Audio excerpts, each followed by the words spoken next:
दोस्तों नमस्कार, मैं अनुराग तिवारी। आप देख रहे हैं करेक्ट इंडिया न्यूज़।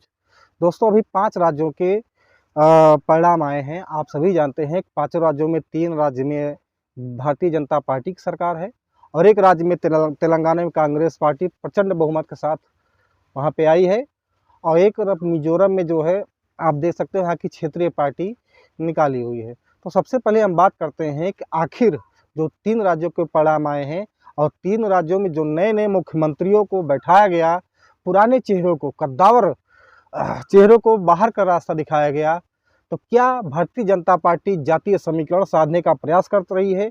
क्या 2024 के लोकसभा चुनाव को फतह करने के लिए हर राज्यों को जो मुख्यमंत्री कैंडिडेट दिए जा रहे हैं, क्या वो जातीय समीकरण से ग्रसित हैं? या जातीय समीकरण साधने के लिए क्या भारतीय जनता पार्टी के नरेंद्र मोदी जी पूरी तरीके से हर वो चाल चलेंगे कि जो चाहे राजनीति से हो, चाहे धर्म से हो, चाहे किसी भी मजहब से हो, अगर उसको अपना कर चुनाव जीतना पड़े तो शायद मोदी जी वह भी कर जाएंगे। तो हम एक एक चीज़ों पर आपसे जो है सवाल करेंगे, जवाब करेंगे और जो मैं राय दूंगा, जो मेरा सलाह होगा, आप लोग उस पर कमेंट करिएगा कि नहीं आपकी राय गलत है। सबसे पहले दोस्तों बिना समय गंवाए हम चलते हैं डायरेक्ट आपको मुद्दों की तरफ। सबसे पहले हम आपसे बात करते हैं कि जहाँ पे जैसे राजस्थान, छत्तीसगढ़ और एमपी में, मध्य प्रदेश, राजस्थान, छत्तीसगढ़ में वसुंधरा राजे को, वहीं पर अगर हम मध्य प्रदेश की बात करें तो वहाँ शिवराज सिंह चौहान को, छत्तीसगढ़ पे हम बात करें छत्तीसगढ़ की तो वहाँ पे रमन सिंह को, तीनों कद्दावर चेहरों को भारतीय जनता पार्टी की मोदी सरकार ने एक झटके में किनारा कर दिया। आप समझ नहीं सकते हैं कि आपको शायद इस बात की भनक भी नहीं लगेगी कि नहीं इनको अब राजनीति में रहेंगे कि नहीं रहेंगे, या फिर दोबारा मुख्यमंत्री बनेंगे कि नहीं बनेंगे। आप लोगों को इतनी ज़्यादा शॉक लगी होगी इस खबर को देखने के बाद कि हम क्या कहें।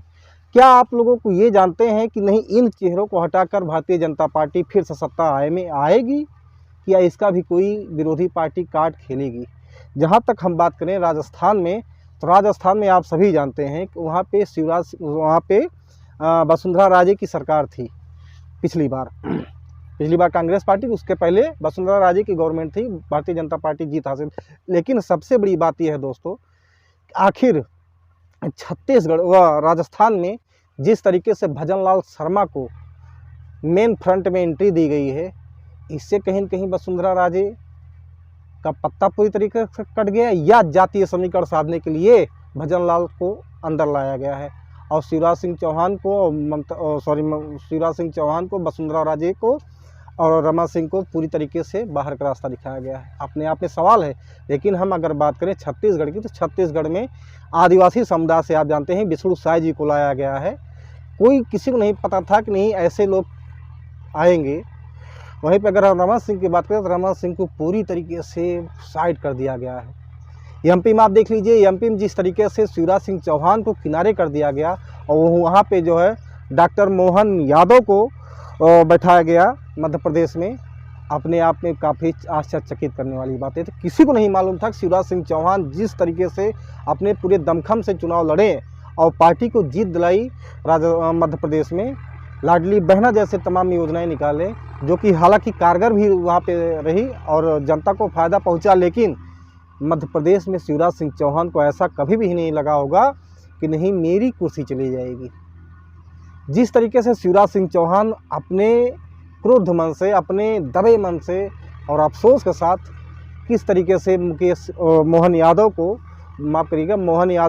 जो नवनिर्वाचित मुख्यमंत्री हैं, जिस तरीके से उनको फूल माला पहनाया, उनसे भेंट की है, शिवराज सिंह के अंदर कहीं न कहीं ये टीस तो ज़रूर होगी कि नहीं सत्ता हमारे साथ क्या कर रही है। भारतीय जनता पार्टी में आप एक चीज़ ये जान लीजिए कि कोई भी व्यक्ति को किसी भी वर्ग से हो उसको ऊपर तो उठा सकती है, लेकिन एक झटके में भारतीय जनता पार्टी आपको फेंक सकती है बाहर, आपको बाहर का रास्ता दिखा सकती है। इसके जीता जाता उदाहरण है लाल कृष्ण आडवाणी हुए, मुरली मनोहर जोशी हुए, यशवंत सिन्हा हो गए और तमाम ऐसे आप अभी देख लिए 3 शिवराज सिंह चौहान और रमन सिंह छत्तीसगढ़ से, और ये वसुंधरा राजे को किस तरीके से साइड किया गया और नए चेहरों की एंट्री दी गई है। इसका एक स्पष्ट संदेश है कि तीनों राज्यों को आप देखिए, तीनों राज्यों को अब मोहन यादव आदि ओबीसी समुदाय से आते हैं, तो उनको कहीं कहीं जाति समीकरण साधने के लिए ऐसा किया गया है। छत्तीसगढ़ में आदिवासी समुदाय को मुख्यमंत्री बनाया गया है ताकि वो आदिवासियों को देखें। अब राजस्थान में देखिए ब्राह्मण चेहरों भजनलाल शर्मा को मुख्यमंत्री बनाया गया है।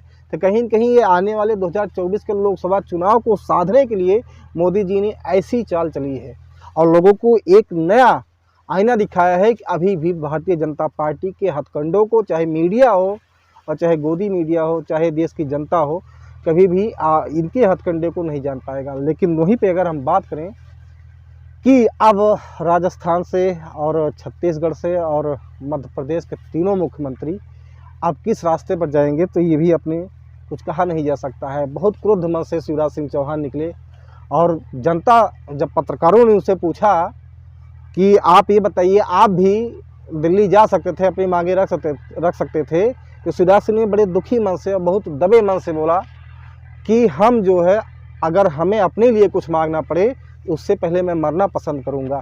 आप सबसे पहले वीडियो देखिए, आप अपने स्क्रीन पे वो वीडियो। मैंने उस दिन, जब आपको ध्यान होगा, जो संदर्भ था वो ये था कि बाकी दिल्ली में है, आप दिल्ली जाएंगे क्या। एक बात मैं बड़ी विनम्रता के साथ कहता हूं कि अपने लिए कुछ मांगने जाने से बेहतर मैं मरना समझूंगा, वो मेरा काम नहीं है, और इसलिए मैंने कहा था मैं दिल्ली नहीं जाऊंगा। मित्रों, अब विदा जस की तस रख दीनी चदरिया। दोस्तों, अब आपने देखा कि जिस तरीके से शिवराज सिंह चौहान जनता से बात किया, पत्रकारों से बात किया, कल कुछ बहनों के साथ उनकी वीडियो आई, दिखाई पड़ा कि नहीं वो किस तरीके से बहनें रो रही थी। तो कहीं न कहीं जनता के दिल में शिवराज सिंह चौहान तो एक नाम तो है, ऐसी बात नहीं है। लेकिन क्या शिवराज सिंह को जातीय समीकरण साधने के लिए उनको बाहर किया गया, या नए चेहरे को एंट्री करने से लोकसभा में जीत होगी, या हम आपसे ये कहें कि भारतीय जनता पार्टी की ये चाल है कि नहीं, जो सत्ता से सीधे टकराएगा उसको बाहर का रास्ता दिखाया जाएगा। जैसे आपने देखा कि शिवराज सिंह चौहान भी कभी कभी अड़ जाते थे। अभी कल की बात बताऊं कि राजस्थान में इलेक्शन होने के बाद और नतीजे आने के बाद जिस तरीके से पद को लेकर परेशानी हुई वहाँ पे, तो वहाँ पे वसुंधरा राजे किस तरीके से अड़ गई। तो हो सकता है कि इन लोगों को बाहर का रास्ता इसलिए दिखाया गया हो कि ये एक संदेश मोदी जी दे सकें अपने पार्टी को कि नहीं, कोई सत्ता के सामने आंख नहीं दिखाएगा। अभी उसका एक उदाहरण और मैं बताऊं कि उत्तर प्रदेश में अभी भी योगी आदित्यनाथ और भारतीय जनता पार्टी के आला कमान से उधर ज़्यादा जमती नहीं है, पटती नहीं है। और मोदी शाह के मन में कहीं न कहीं हमारे मुख्यमंत्री योगी आदित्यनाथ जी को लेकर एक टीस चल रही है। हो सकता है कि ये बाहर का रास्ता दिखाए जाने वाला प्रचलन अब उत्तर प्रदेश में लागू हो और 24 से पहले लागू हो, ये समय की बात है। लेकिन हम बात करते हैं कि आखिर अब ये तीनों लोग कहाँ जाएंगे, क्या करेंगे, तो ये भविष्य की बातें हुई। आप सभी जानते हैं कि विष्णु साय आदिवासी क्षेत्र से आते हैं, इसलिए उनको साधने के लिए ओबीसी से आते हैं मोहन यादव, इसलिए आप जानते हैं पिछड़ों को साधने के लिए और ब्राह्मणों को साधने के लिए जो है भजनलाल शर्मा लाएंगे। इसका कितना असर लोकसभा 2024 के चुनाव पर पड़ेगा, ये चीज़ें देखना पड़ेगा।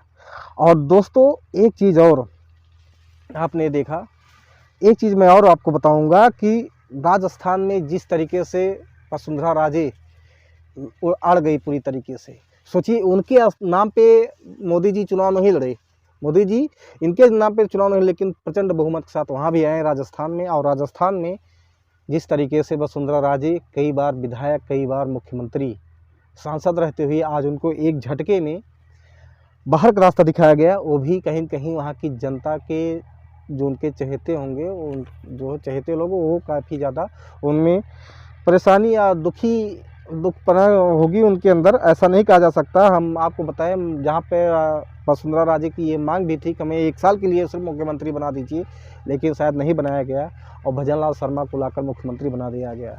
अब आप सोच सकते हैं, पर्यवेक्षक के तौर पर जब राजनाथ सिंह गए थे अभी कल जो है राजस्थान में, और कल जो है विधायक दल की मीटिंग थी, उस मीटिंग में हम आपको दोस्तों दिखाते हैं कि सर्वदलीय तरीके से वहाँ पे काम हुआ और हर विधायक वहाँ पे पहुँचा, काम अच्छे से निपट गया। लेकिन जब विधायक दल की मीटिंग में जब फोटो सेशन का काम चल रहा था और मुख्यमंत्री के ऐलान करने की बात हुई और वो वक्त आया, तब जो है राजनाथ सिंह ने एक पर्ची जो है वसुंधरा राजे को दे दिया उनके हाथ में, क्योंकि नाम तो वसुंधरा राजे को ऐलान करना था। इसलिए आप देखिए वो पर्ची, सबसे पहले आपकी स्क्रीन पर वो पर्ची किस तरीके से वसुंधरा राजे पर्ची पाने के बाद उनके मन में और उनके दिमाग पे कैसी सिहरन थी आपके स्क्रीन पर।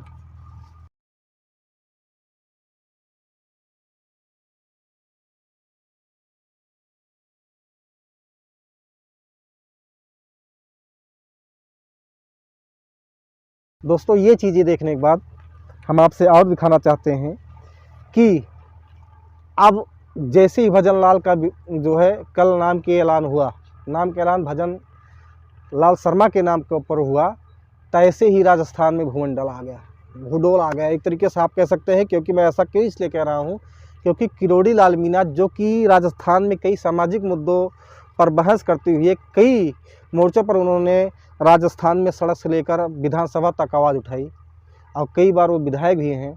किरोड़ी लाल मीणा के समर्थक अब अड़ गए हैं और उनका कहना है कि किरोड़ी लाल मीणा को मुख्यमंत्री ना बनाया जाना, इसका जो है हम हिसाब किताब 2024 के लोकसभा चुनाव में लेंगे। और अपने समर्थकों को किरोड़ी लाल मीणा किस तरीके से समझा बुझा रहे हैं, आप सबसे पहले आपके स्क्रीन पर देखिए। आप देखिए किरोड़ी लाल मीणा के जो समर्थक है, अच्छा क्या लग रहा है जिस तरीके से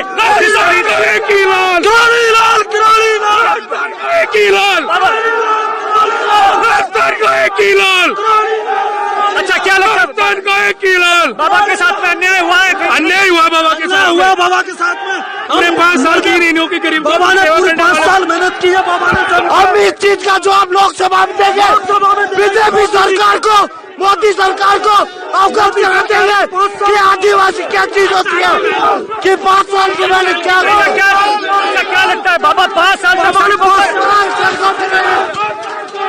आप देखिए किस तरीके से बाबा के समर्थक है, वो मैं अपने कैमरामैन से कहूंगा कि तस्वीरों में बताए, जबरदस्त तरीके से गुस्से में है। उनका सीधे तौर पर यही कहना है कि जिस तरीके से बाबा को न तो उप मुख्यमंत्री बनाया गया है न मुख्यमंत्री बनाया गया है, उसका जवाब है हम है वो कहीं न कहीं लोकसभा चुनाव के अंदर देंगे। अब देखिए लगातार बाबा समझाइश कर रहे हैं। मैं अपने कैमरामैन से कहूंगा कि तस्वीरों में बताए किस तरीके से गुस्सा है तमाम जो लोग हैं। अच्छा क्या नाम है आपका? पुष्पेंद्र। अच्छा क्या लग रहा है बाबा 5 साल से मेहनत कर रहे थे और अब बीजेपी राष्ट्रीय विरोधी पार्टी है, इन्होंने पहले भी हमें यही धोखा दिया है। 5 साल सड़कों में मेहनत हमने की थी, कब की थी इन्होंने मेहनत? एसी में सोने वाले नेता थे जिनको सीएम बना दिया, और जिन्होंने 5 साल सड़कों में संघर्ष किया वो क्या कर रहे हैं?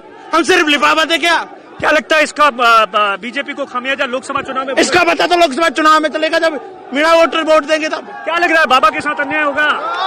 ये संगठन का अब देखिए बाबा लगातार कोशिश कर रहे हैं किसी भी तरीके से जो समर्थक है वो इस बात से जो बीजेपी ने फैसला लिया उस बात से नाराज है। नाराज इस बात से है कि 5 साल तक बाबा है वो मेहनत करते रहे। बाबा ने सड़कों पर लगातार 4.5 साल तक अकेले किरोड़ी लाल जी ने राजस्थान में 5 साल में यदि बीजेपी की सरकार आई है तो उसका श्रेय क्यों डॉक्टर किरोड़ी लाल मीणा को जाता है? चाहे लीड वाला मामला हो, चाहे शंभू पुजारी का मामला हो, किसी भी, चाहे आमागढ़ का मामला हो, हर मामले में डॉक्टर किरोड़ी लाल जी ने संघर्ष किया है। आज हम बात करें सरकार की तो पूर्वी राजस्थान से ही बीजेपी को सफलता मिली है, शेखावत डिबेट से नहीं मिली है। लेकिन दोस्तों क्या किरोड़ी लाल मीणा के मन में ये कसक नहीं होगी कि नहीं मोदी जी ने हमको क्यों छोड़ दिया?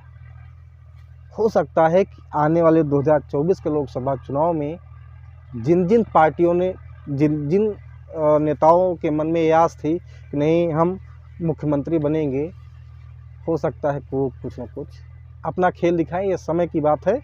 फिलहाल इसी के साथ जय हिंद, जय भारत, नमस्कार।